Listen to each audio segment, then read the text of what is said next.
Get on up to Lesson on Coding. What's up, everybody, and welcome back to Lesson on Coding. My name is Ryan Lesson. So in today's video, we're just going to do a quick rundown on one-way and two-way bindings in Angular and React. Okay, this video is not going to go into too much detail about it. It's going to go more into just implementation on how to do it. Okay, and just a real quick thing about it, a couple of differences between Angular and React is Angular is an MVC framework, model view controller, and it works a little bit different than React because React is just a view library. It doesn't have watchers like Angular does, and basically to set the state and repaint the DOM through React, you have to do it through pure functions and immutability. Whereas mostly in Angular, there's watchers that if you're within the Angular context, it's able to know, okay, this changed, we need to update it. All right, so we're going to start with React. Let's get right down to it. So first off, we're going to do one-way binding. So to do one-way binding, we're going to have to declare a state that has to be updated because this is the only way to really have React know, okay, this has changed, we need to repaint the DOM. So we're going to come here, we're just going to do one-way binding, and we're going to set it equal to, this is a one-way binding. All right, awesome. So we have our one-way binding here, so I already kind of made the spot of where to put it. So we're going to come down here, we're going to get rid of that, we're going to put in the, we're going to put in the div, and then we're going to put in one-way binding. Okay, but you guys got to remember this is not going to work because we need to deconstruct this object because this is in this.state. So we're going to do that real quickly by doing some good old object deconstruction. So we're going to come here, do one-way binding. Come here, grab it, this.state. All right, semicolon, don't forget it, and then click here. And then there we go. Okay, so now we have our one-way binding on there. But remember, this is only being changed from our, our view, our JavaScript. It's not being changed. I couldn't use the UI to change it. So now we're going to implement two-way binding, okay? So when I type in this input field right here, like, hello, this is lesson on coding, it's going to basically, put the results right there as I'm typing. So let's get right down to it. So again, we're going to have a state for the two-way binding to act on. So we go two-way binding. And we're just going to leave this blank for now, okay? So we're going to come down here to our input, and then we're going to put in a value. So we're going to say the value of this input is going to be the two-way binding. So here's the thing. We put two-way binding here, but let's deconstruct it. I forgot to deconstruct it. So we put in two-way binding. Perfect. All right, and then we're going to come here and we're going to also put in an onChange function. Okay, so this basically fires the function every time the value changes. So we're going to put in a callback call. We're going to put in a function here, and then this function is basically going to take the event right here, and we're going to come in here and we're going to say we'll call it update state. Why not? That's easy enough. Okay, so we got that there. Okay, looks good, perfect. So we got the function there, so we're going to come here, and we're going to define this update state, and we're going to say, give it the variable right there as E, which is, remember, E is event. So let's grab the event real quick, and then we're going to pass it, and then we're going to update the state.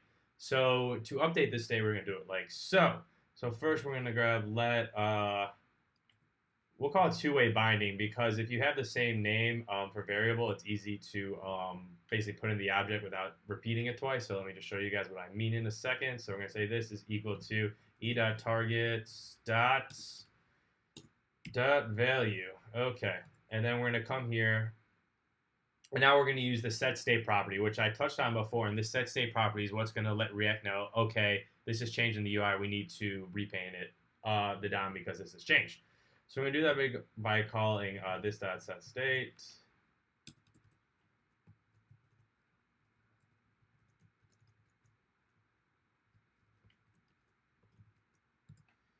Okay. And then we're going to put in here the previous state. So we'll just call it prev state. And then we're going to put in here, we're going to use the spread operator to basically spread out our previous state, and then it needs 3 dots, and then we're going to just, and then we're going to just put two-way binding in here, and this is basically going to put our two-way binding in there. Perfect. Actually, I don't think this needs this. I don't know why I put that there. Perfect. perfect. What's going on here? Probably because this needs to be like this. Sorry, guys. Okay, awesome. There we go. All right, and then let's see if we got it. Oh, we didn't even put it on the HTML yet. So now that we have it here and it's updating, let's put it in the HTML. So I kind of have a way here. I put it right here, how to display it. So we're going to go div.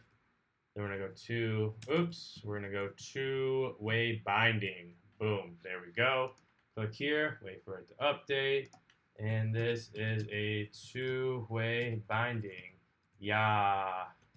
Okay, perfect. So there you go. There's one-way and two-way bindings in React. Okay, guys, now let's move on to Angular. So let me switch to the Angular side. So Angular makes it a little bit easier. You have to do a little bit less heavy lifting, and it feels a little bit more like magic. Okay, so we're going to come into our Angular component. Oh, one thing I didn't mention, both of these I made with both the Create React CLI and the Angular CLI. So super easy to get these out. That's what I used to do both of these. Okay, so Angular is definitely a lot easier to do this. It basically comes with a built-in directive to do the two-way binding called ngModel.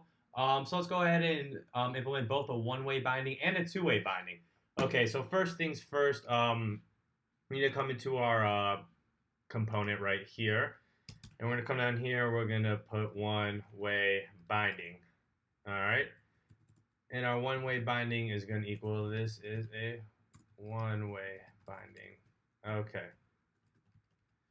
And then we're going to click here to have it refresh. So now we just need to put it get it from the model and put it in the view. So we're going to, so we're just going to put div, and then we're going to come here and do two curly boys, and we're going to do one-way binding.